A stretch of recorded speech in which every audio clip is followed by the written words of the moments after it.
tentang tertibil aurat, artinya bagaimana menyusun, memanage, mengatur rutinitas ibadat kita di tengah kesibukan duniawi. Ketahuilah sesungguhnya agama Islam memiliki ajaran yang cukup banyak, baik ajaran secara zahir, amalan zahir atau fisik, maupun amalan batin.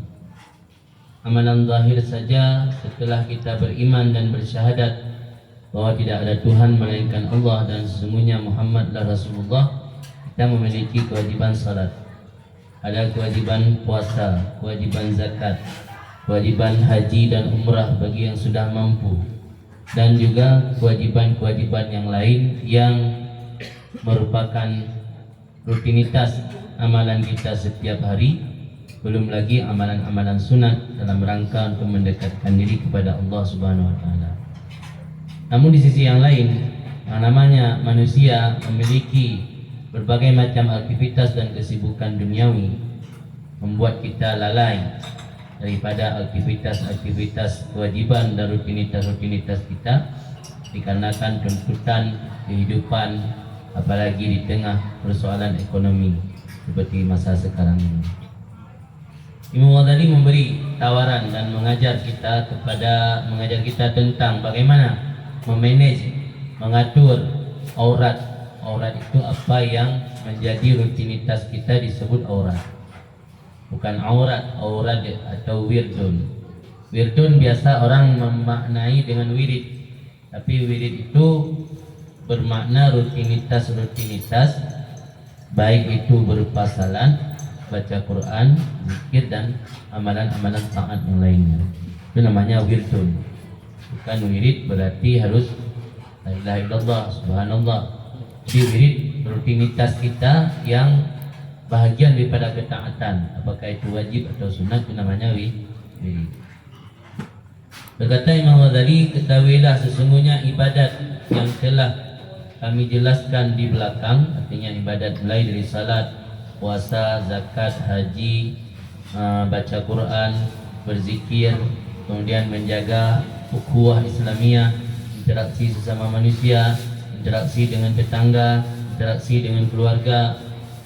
Semua itu mungkin untuk digabung dan ada juga yang tidak mungkin untuk digabung. Ada ibadat yang bisa dikerjakan sekaligus. Kalau saja sifat tak dua patlu, sifat tak patlu, sifat tak mempatlu. Ada ibadat-ibadat yang bisa dikerjakan sekaligus. Contoh misalnya puasa, salat, dan baca Quran. Itu bisa dikerjakan dalam waktu yang bersamaan.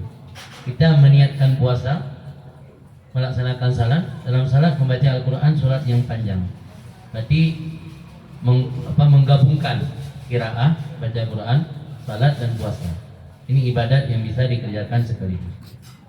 Ada ibadat yang harus dikerjakan secara terpisah, tidak bisa dikerjakan sekaligus dalam waktu yang bersamaan.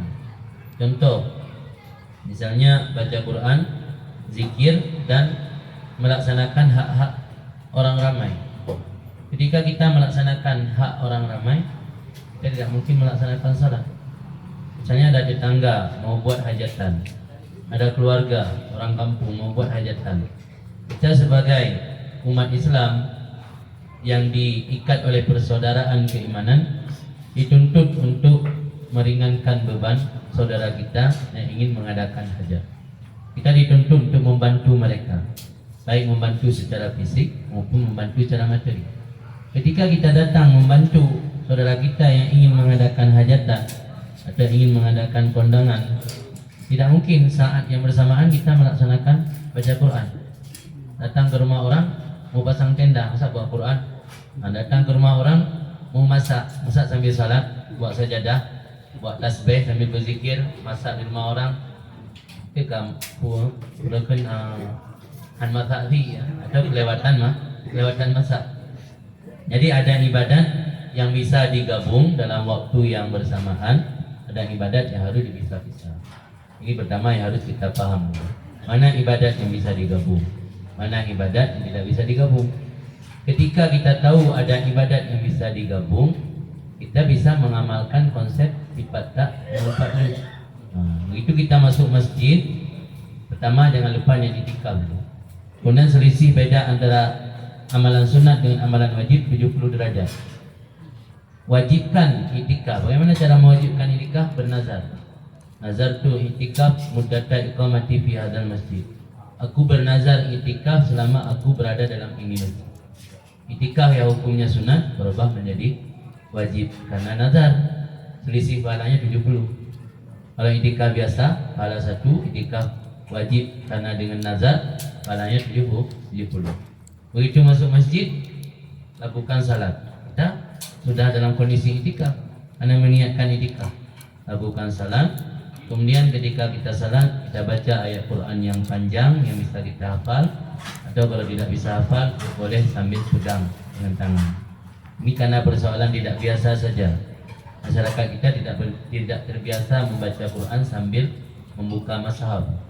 Tapi kalau datang ke Yaman atau ke Mesir misalnya, di sana biasa hampir setiap saf orang jamaah yang ikut salat baik di bulan Ramadan atau di luar Ramadan, ternyata mereka memegang Al-Quran.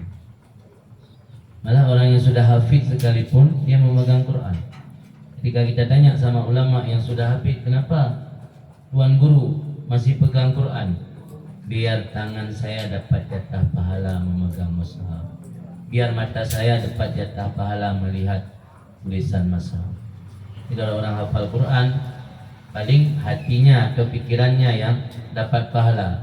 Matanya tidak dapat pahala, tangannya tidak dapat pahala karena dia tidak memegang mushaf.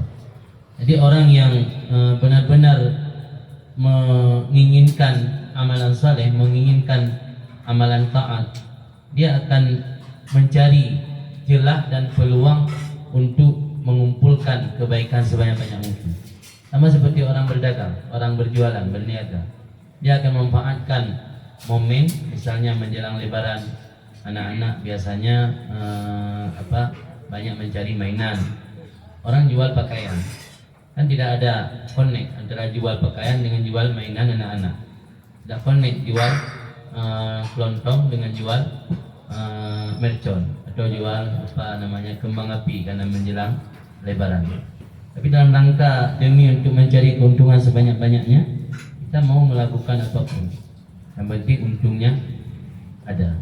Paling tidak cukup untuk uang pulsa, paling tidak cukup untuk uang ngopi. Kenapa untuk urusan akhirat kita tidak memiliki konsep yang sama seperti mencari keuntungan dunia?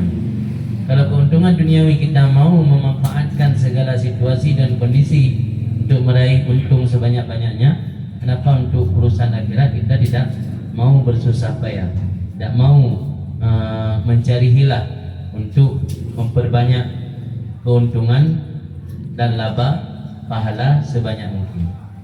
Maka pertama harus paham dulu ada ibadat yang bisa dikerjakan dalam waktu bersamaan, ada ibadat yang harus dipisah-pisah.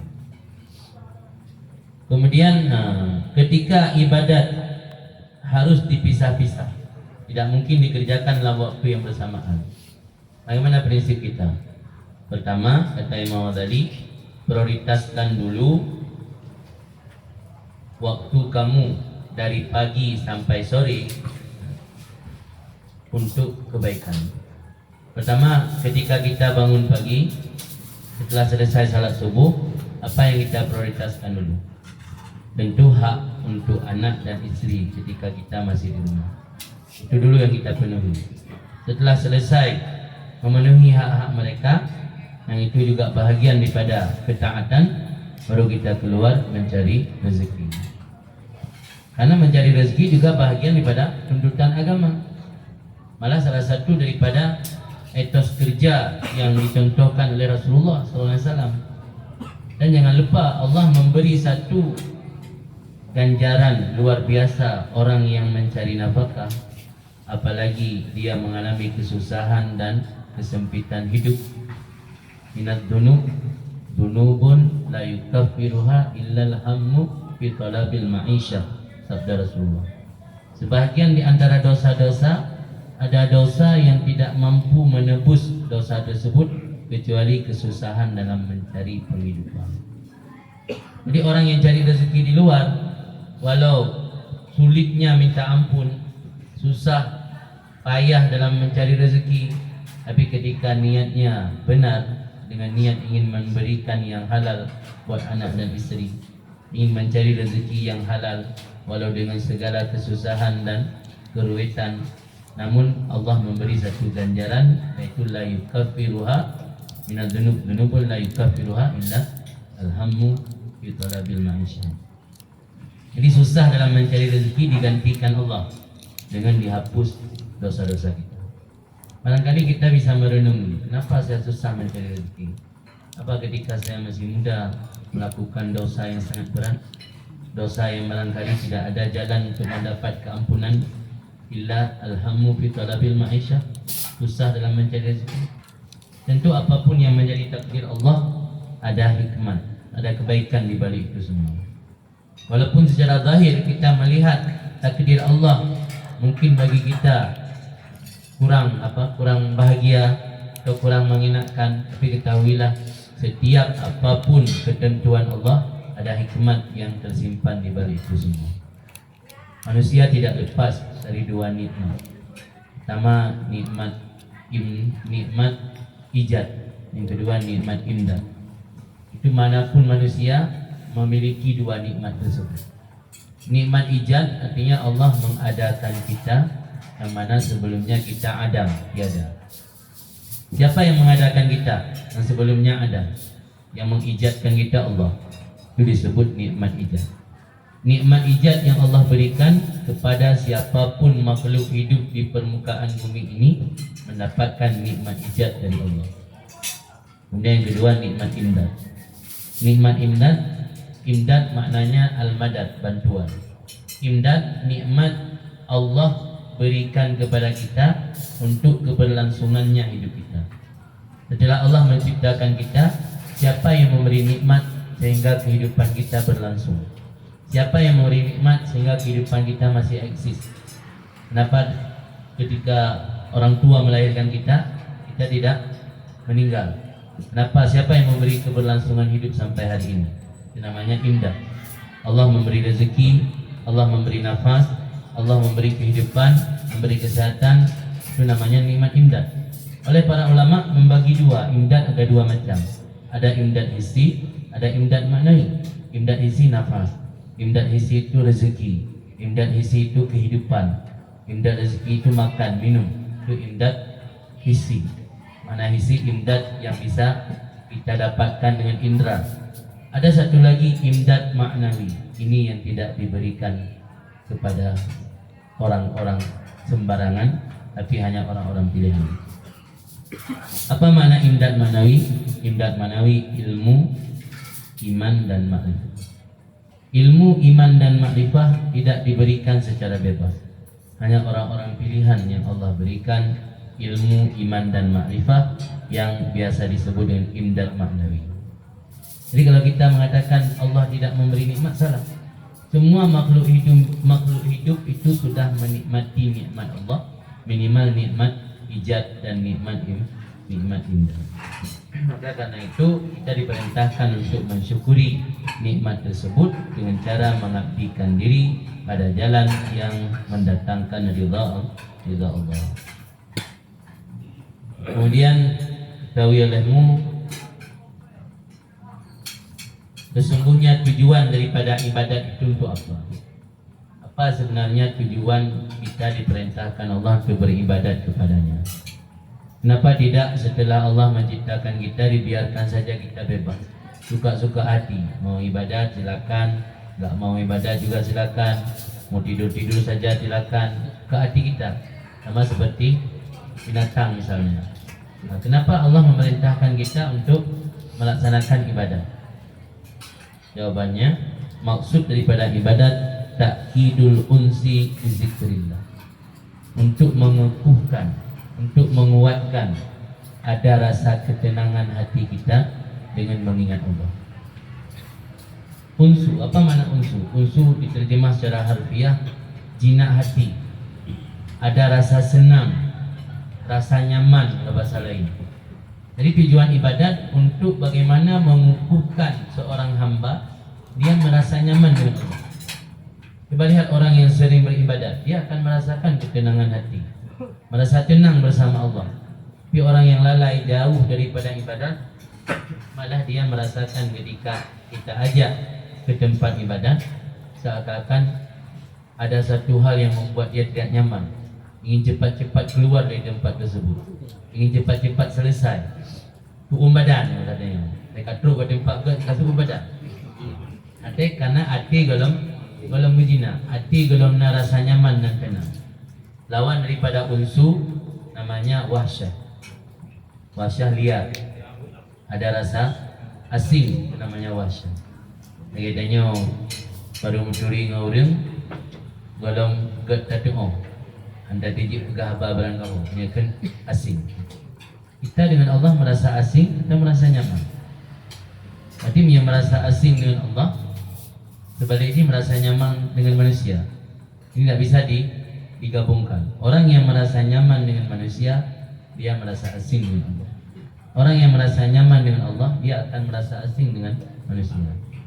Maka orang yang benar-benar ahli ibadat, misalnya para waliullah, orang-orang saleh, dia tidak betah berlama-lama menghabiskan waktu duduk ngobrol perkara-perkara yang tidak bermanfaat.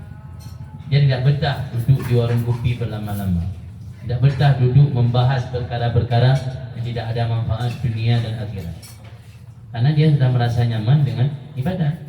Karena memang tujuan daripada Allah mensyariatkan ibadat adalah untuk mengukuhkan rasa mesra kita ketika mengingat Allah. Kenapa?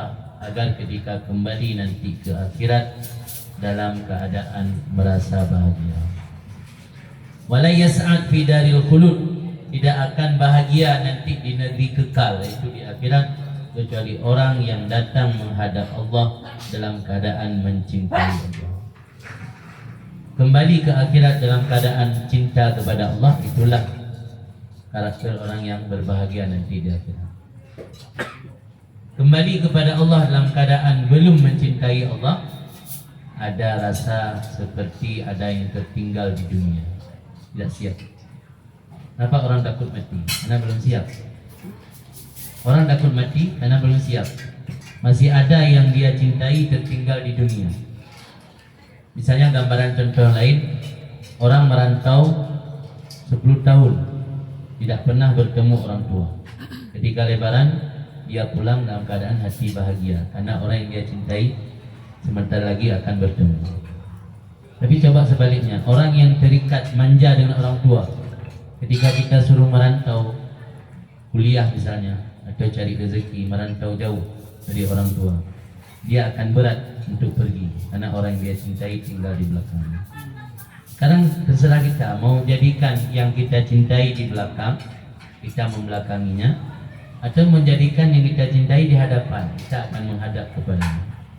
Kalau kita masih mencintai dunia dan harta, ketika mati ibarat orang yang tidak siap untuk berangkat. Maka ada wajah kesal, ada wajah murung. Orang yang mati meninggalkan sesuatu yang dia cintai, dia tidak siap untuk berangkat. Maka apa yang dijelaskan oleh Imam Ghazali di sini sudah tepat. Tidak akan berbahagia orang yang kembali ke negeri akhirat kecuali orang-orang yang ketika kembali dalam keadaan cinta kepada Allah. Bagaimana menanamkan cinta? Wala yakunu muhibban lahu illa man kana arifan bihi. Tidak mungkin orang mencintai Allah tanpa mengenal Allah. Tak kenal maka tak sayang. Bagaimana mencintai Allah tanpa mengenal Allah? Jadi rumusnya ibadat untuk mengukuhkan rasa nyaman kita dengan mengingat Allah. Orang tidak bahagia kembali kepada Allah kecuali ada hati yang cinta kepada Allah. Bagaimana mencintai Allah tanpa mengenal Allah? Dan tanpa memperbanyak menyebut Allah. Jadi dua syarat untuk mencintai Allah. Kenal, sering sebut. Tanpa kenal kita tidak bisa mencintai Allah. Tanpa sering menyebut tidak bisa mencintai Allah. Wala yahsulul ma'rifah wal hub illa bil fikri wal dzikri tadi. Tidak hasil ma'rifah dan cinta kepada Allah kecuali dengan fikir, sering merenungi, menghayati apapun yang Allah ciptakan, kita renung dan kita hayati, yang akan mengantarkan kita kepada semakin kuat keimanan kita kepada Allah. Wa zikri daim, dan zikir yang terus menerus. Jadi dua jalan untuk supaya kita makrifah dan cinta kepada Allah. Jika ada pertanyaan, bagaimana mencintai Allah dan mengenal Allah? Jawabannya fikri wa zikri daim. Fikir dan zikir. Fikir dan zikir. Mana fikir? Hayati, renungi setiap apapun yang ada di sekeliling kita, bahwa ini adalah ciptaan Allah. Andur ila nafsika semantakiri ila alamil uluwi summa sufli tajid bihi awadan badi'al kami. Jadi perhatikan diri kita sendiri. Sekarang gampang. Sebenarnya kalau kita mau, zaman sekarang gampang untuk mengukuhkan keimanan kita.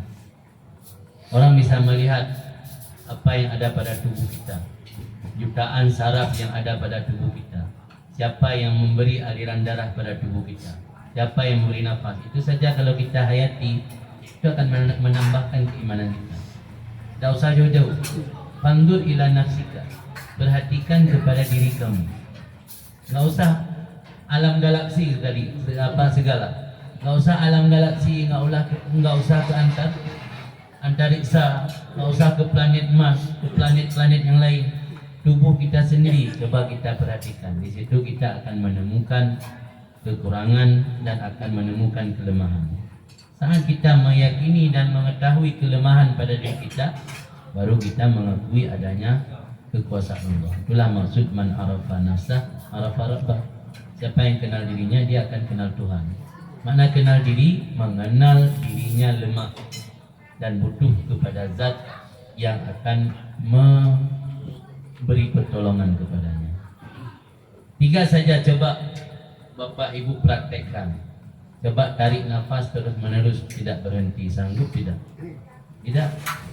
Coba lepaskan nafas terus menerus tanpa berhenti, juga tidak sanggup. Coba tahan, jangan tarik, jangan lepas, juga tidak sanggup. 3 perkara saja itu kita sudah lepas, sudah tidak sanggup. Itulah makna man arafa nafsah arafa rabbah. Jadi 2 cara untuk menghasilkan makrifah dan cinta kepada Allah. Pertama, fikir, renungkan diri sendiri, renungkan alam yang kita lihat, siapa yang memberi kehidupan di laut, siapa yang memberi kehidupan di udara, siapa yang memberi kehidupan dalam tanah, siapa yang memberi kehidupan di gunung. Kemanapun kita rekreasi, melakukan perjalanan, buat perenungan. Itulah maksud daripada melihat alam, akan mengingatkan kita kepada pencipta alam. Kemudian setelah fikir, zikir yang daim. Zikir daim dia mengingat Allah terus menerus. Bagaimana mengingat Allah terus menerus? Apa dengan mengucap selalu Allah, Allah, Allah, Allah? Bukan itu maksud zikir daim. Jadi zikir daim jangan dibatasi dengan kalimat-kalimat atau lafaz zikir. Zikir daim wala yaduma zikru fil qalbi illa bil mudzakirat, dan tidak akan kekal atau langgeng zikir dalam hati seseorang kecuali ada yang mengingatkan. Apa yang mengingatkan kita kepada Allah? Itulah ibadat. Ibadat yang mengingatkan kita kepada Allah. Kenapa salat? Karena ingat Allah. Kenapa puasa? Karena ingat Allah. Kenapa berbakti kepada orang tua? Karena ingat Allah yang perintah. Kenapa mencukupi nafkah untuk anak dan isteri? Karena mengingat Allah yang perintah. Kenapa mau hadir majlis? Karena ingat Allah yang perintah. Jadi semua ibadat ini mudzakirat, mudzakirat yang mengingatkan kita kepada Allah. Kenapa manusia berbeda ibadat dengan para malaikat? Malaikat dicipta Allah tanpa diberi nafsu. Mereka tidak memiliki sifat malas. Maka ada malaikat ibadatnya ruku dari semenjak Allah ciptakan sampai kiamat dunia. Ada malaikat ibadatnya sujud dari semenjak Allah ciptakan sampai kiamat dunia. Manusia diberi nafsu oleh Allah. Dia memiliki sifat malas. Maka karena memiliki sifat malas, Allah mentalawun. kalaun warna-warni, meragamkan ibadat. Salah satu hikmat kenapa Allah meragam-ragamkan ibadat manusia, karena manusia memiliki sifat jenuh dan bosan. Namanya manusia cepat bosan. Sembahyang lebih bosan, wirid lebih bosan. Maka Allah jadikan ibadat dalam bentuk silaturahim. Mentajak, ayo kaglah, bergun, yang merangkum lah boleh. Tubik di rumah, yang kaglah yang merangkum lah boleh. Perjalanan kita dijadikan ibadat karena niatnya untuk silaturahim. Apa yang kita lihat di alam di sana, kita fikir, renungkan kepada ciptaan Allah, itu juga menjadi ibadat. Jadi ada ibadat yang dalam ruangan, ada ibadat di luar ruangan, ada ibadat indoor, ada outdoor, ada ibadat privat, ada ibadat yang menjadi simbol syiar. Itu berbeda. Ketika disebut syiar Islam, syiar itu ikon atau simbol. Yang namanya ikon atau simbol ibadat yang dilakukan di ruang publik. Contoh jamaah, itu ikon syiar.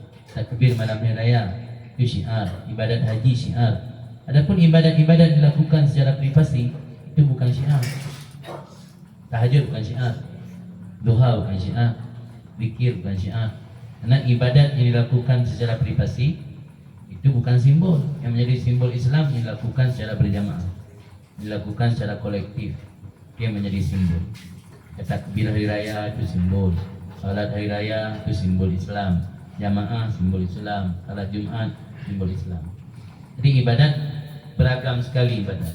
Ada yang menjadi syiar, ada yang menjadi ibadat-ibadat privasi. Yang namanya ibadat syiar itu sangat rentan potensial ria.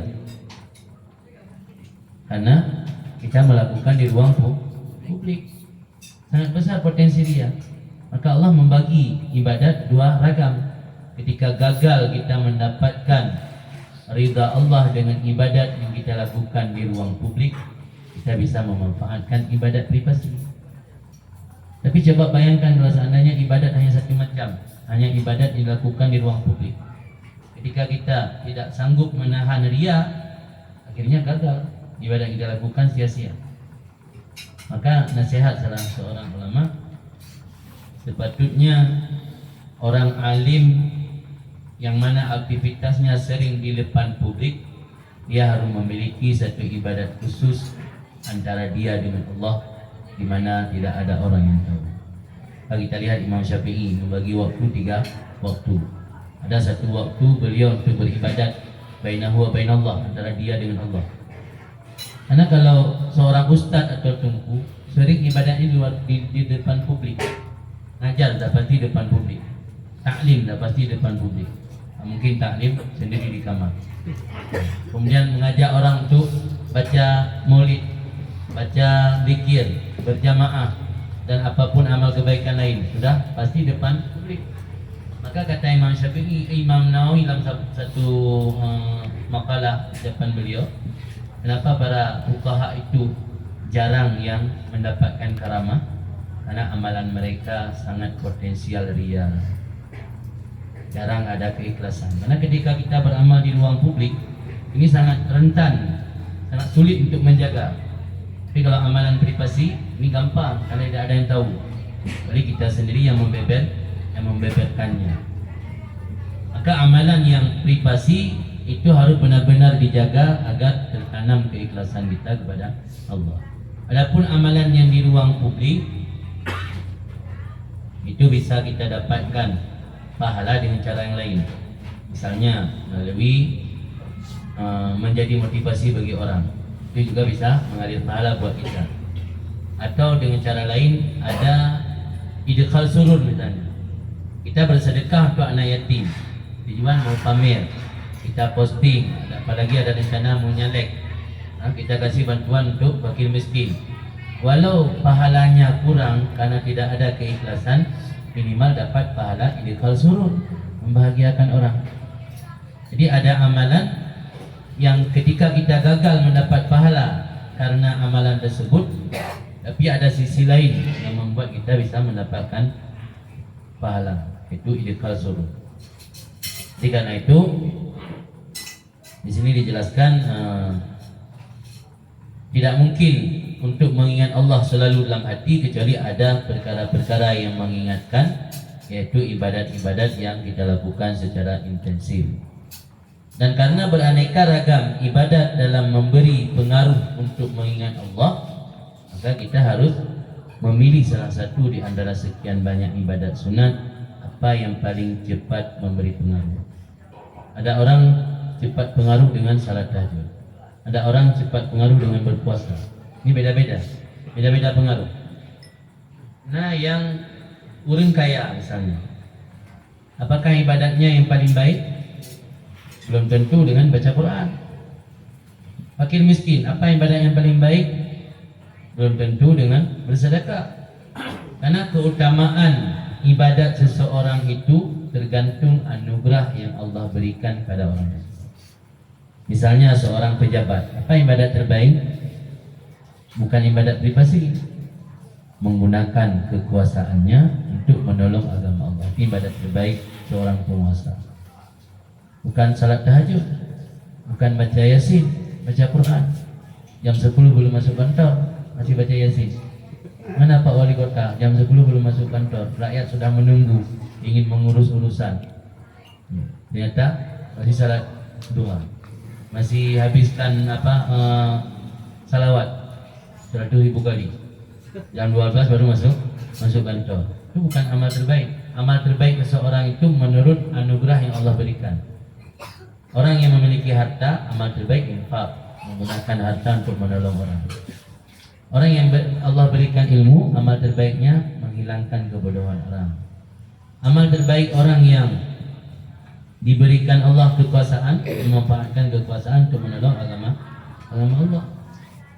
Orang yang tidak diberi apa-apa, fakir miskin, apa amalan terbaik? Mendoakan.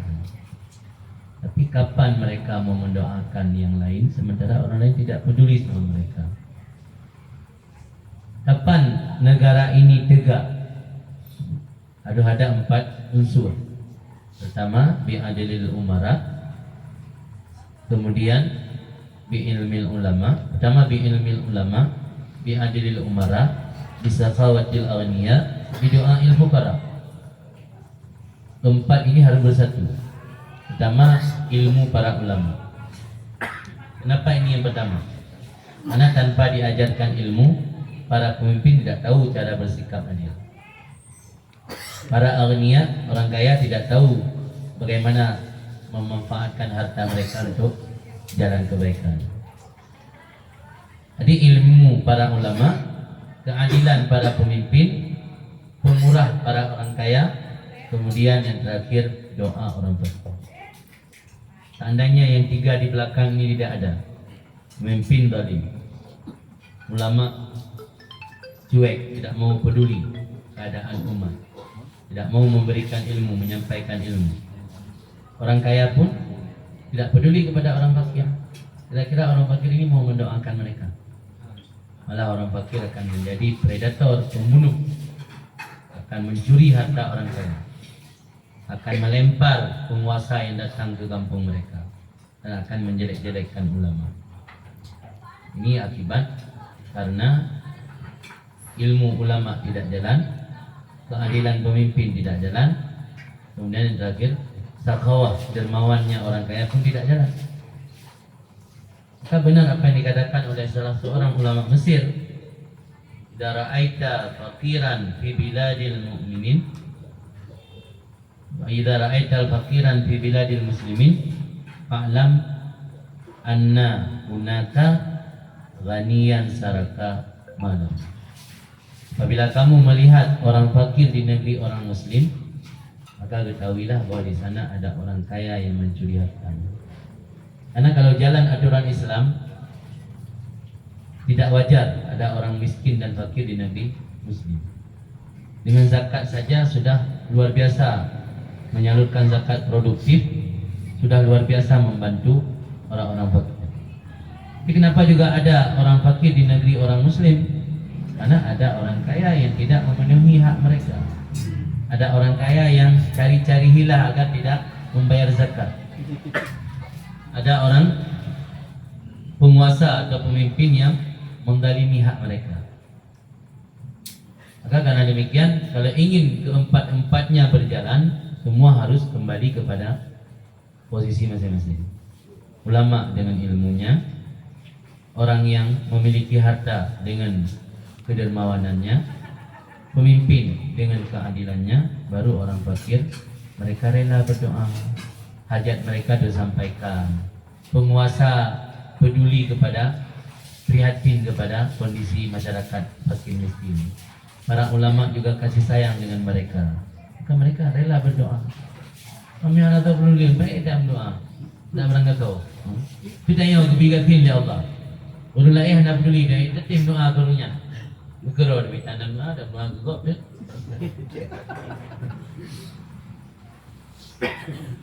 Kemudian di sini juga Imam Ghazali membagi-bagikan aktivitas, wirid dan ibadat yang kita lakukan. Misalnya beliau memberi contoh, jika kita tidak mampu menghabiskan waktu sepanjang hari untuk beribadat kepada Allah, kita tidak butuh untuk mengatur wirid.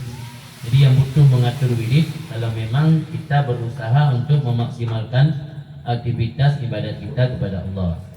Tapi kalau kita banyak kegiatan-kegiatan duniawi yang lain, maka kita ambil salah satu wirid. Tapi ini yang sunat, kalau yang wajib tidak boleh pilih. Yang wajib mesti kerjakan. Anjir itu orang yang belum buat hal, belum pilih sembahyang, buat hal. Anjir buat hal tak wajib. Ketika disebut memilih salah satu, ini pasti yang hukumnya sunat. Pilih salah satu wirid, yaitu mulazamah zikir. Mulazamah zikir artinya yang gampang kita kerjakan apa? Mufidi tengok ida sembahyang sunat, ida puasa sunat. Yang gampang dah puput puasa, yang gampang dah puput berzikir ke Allah. Yang kata berzikir mentang kita jadikan amalan sunatnya. Yang lain tinggal nanti kapan-kapan kita kerjakan, bukan amalan rutin setiap hari. Ini ada dasarnya. Ada salah seorang sahabat Nabi Abdullah bin Busri. Beliau meriwayatkan bahwa ada seorang datang untuk menemui Rasulullah, mengadu kepada Rasulullah, ya Rasulullah, inna syara'i'al Islam kat kasurat alayya. Syariat Islam letak ya Rasulullah. Cukup dia syariat Islam. Fa'akhbirni bi syai'in atashabbasu bihi. Dia pegah baklum dah wahai Rasulullah. Sabuh matang yang lung senantiasa lung lakukan dengannya. Ya dah ana hotel tu bukan ana teman-teman. Ajana tahajud, ajana baca Quran, ajana berzikir. Dia tak syariat Islam. Beri jawapan Rasulullah, la yazalu lisanuka ratban bi dzikrillah. Senantiasalah lidah kamu basah dengan menyebut Allah. Hadis riwayat Imam Tirmizi. Jadi yang seandainya ditanya letak aktivitas, ayo mentang PNS yang terikat dengan kantor, kerja perusahaan kau, belum ke bos. Patra kira-kira nak amalan sunat yang mudah dan gampang. Ana letak syarat. Zikir. Nyalain le syarat. Amalan sunat ada naudu. Yang zikir jadi manapun tempat. Jangan beralasan tidak ada tasbih enggak mau zikir. Bisa gunakan urat jaronya je tasbih. Deplo lego dari deplo lego ke betul kuno. Dirtuh ke tinggal ulang saya ke mati nanti. Anda dirtuh. Jadi dia anda tasbih, maka anda mikir anda tasbih. Urat jaronya ke buka Allahnya juga tasbih. Subhanallah, subhanallah, subhanallah, subhanallah, subhanallah, subhanallah. Sampai itu benar. Deplo. Jadi zikir salah satu amalan yang kita mulazamah, kita rutinkan di antara sekian banyak wirid yang perlu kita mulazamah setiap hari. Adapun amalan-amalan yang lain, misalnya mencari nafkah, berbakti kepada orang tua, muasyarah dengan keluarga, menjaga hak-hak tetangga, menjaga hak-hak bersama umat Islam, ini adalah bahagian juga daripada ibadah. Karena Imam tadi membagi salik ilallah, orang yang menempuh jalan untuk mendekatkan diri kepada Allah, banyak cara. Ada melalui ilmu, disebut dengan alim atau muta'alim. Ada yang melalui kekuasaan, disebut seorang pemimpin atau penguasa. Ada yang melalui profesi, muhtarif atau hirfah. Apapun profesi yang dilakukan bisa dia jadikan salah satu cara untuk mendekatkan diri kepada Allah.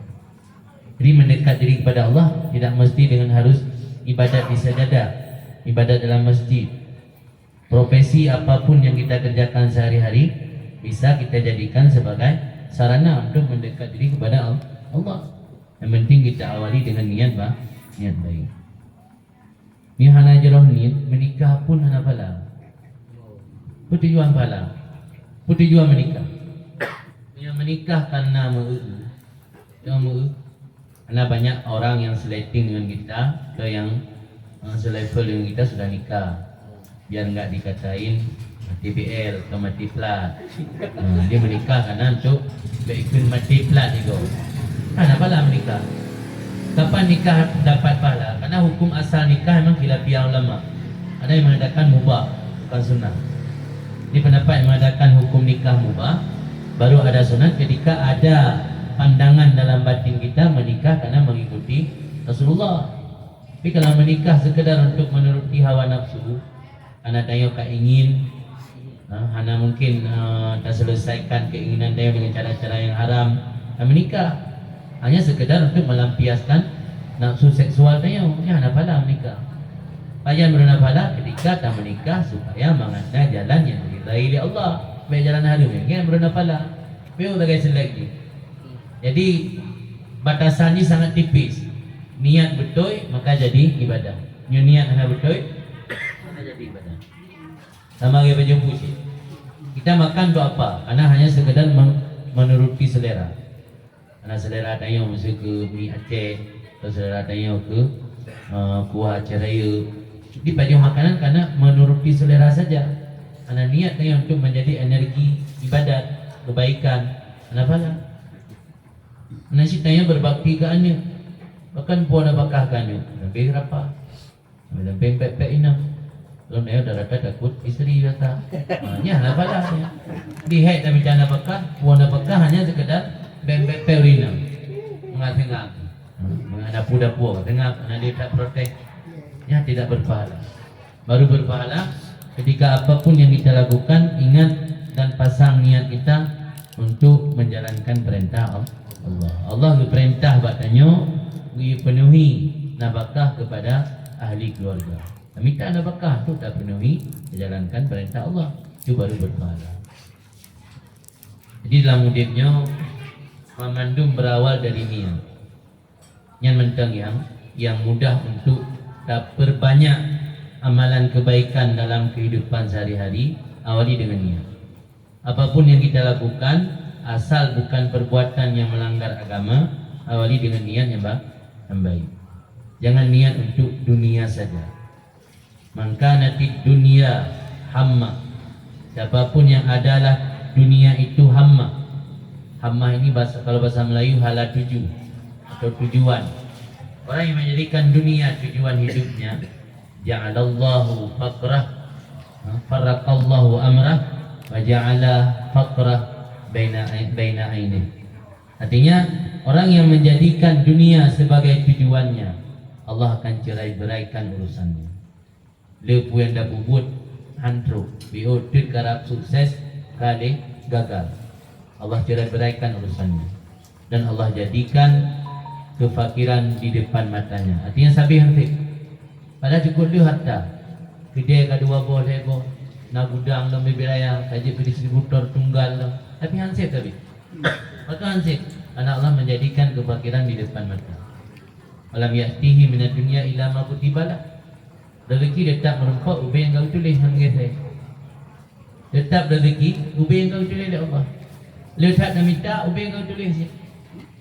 Oh misalnya kita dapat 20 juta malam ini, biasanya dapat 5. Tahu-tahu pulang ke rumah anak masuk rumah sakit.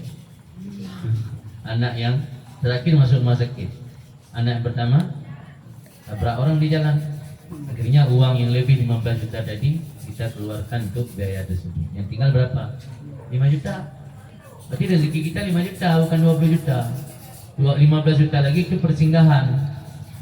Maka ada target hadanya tetap yang jatah tanya ma kutibalah, apa yang telah ditulis Allah.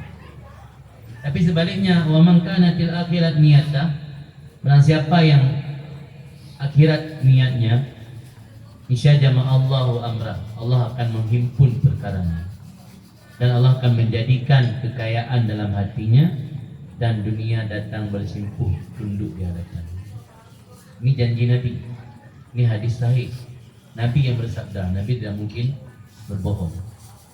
Kalau kita yakin mengimani apa yang disabdakan oleh Rasulullah, wa ma yantiqu anil hawa in huwa illa wahyu yuha, apa yang beliau sampaikan bukan karena hawa nafsu, semuanya adalah wahyu dari Allah. Maka ketahuilah, memasang niat yang baik itu akan menjadi amal ibadat untuk kita. Niatul mukmin khairun min amalihi. Niat orang mukmin itu lebih baik daripada amalnya. Ada dua tafsiran. Pertama, makna niat orang mukmin lebih baik daripada amalnya.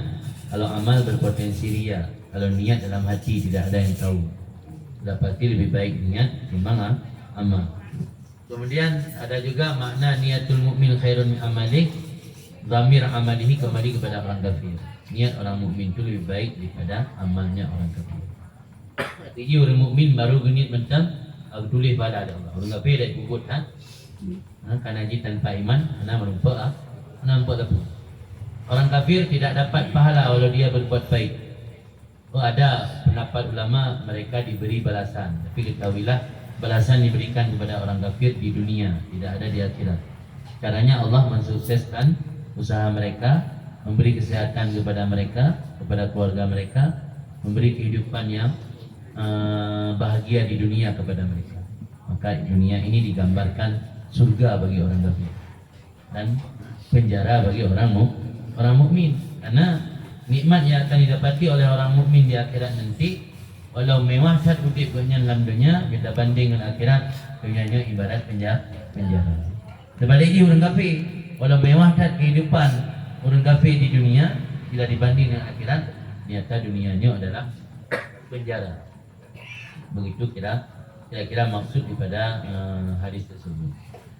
Kemudian nasi juga Petat saya mengambil sesi tanya jawab. Mungkin itu saja sebagai penyampaian materi atau mukadimah. Biar lama waktu, panjang waktu untuk sesi tanya jawab. Jadi kita buka sesi tanya jawab. Boleh bertanya berkaitan dengan materi atau persoalan-persoalan yang lain. Baik hadirin, kami persilakan yang